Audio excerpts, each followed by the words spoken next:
Hi, this is Michelle Holdeman with B&B SmartWorks. Today we're unboxing and taking a quick look at the SmartStart LTE Cat 1 router and gateway from B&B SmartWorks, powered by Advantech. This specific device is for North America, but B&B has additional SKUs available for the EMEA region. In North America, the SmartStart is certified on both the AT&T and Verizon networks. So what is SmartStart? This router is a great way to connect RS-232 and Ethernet devices to a cellular network. It has a multi-carrier LTE Cat 1 cellular network support with dual SIMs.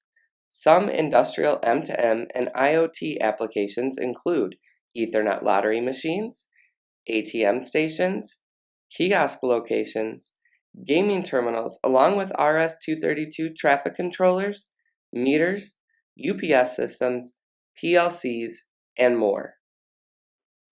When you order a SmartStart LTE router, this is what you'll receive.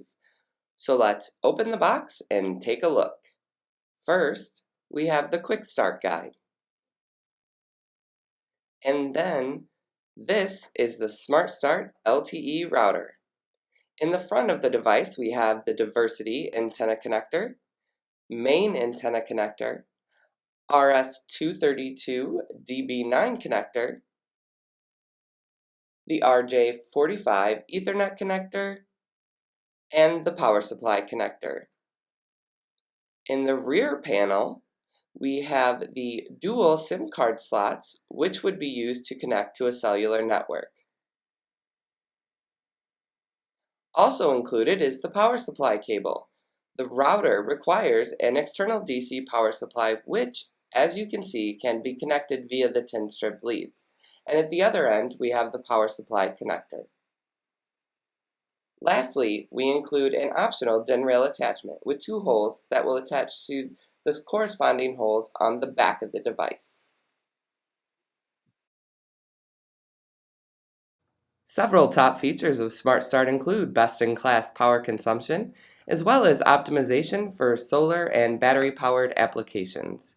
It has enhanced memory to host custom software applications and a wide variety of protocols.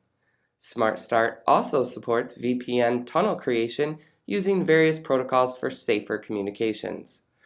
There's automatic monitoring of wireless and wired connections, automatic restart in case of connection losses, and a hardware watchdog which monitors router status and much more.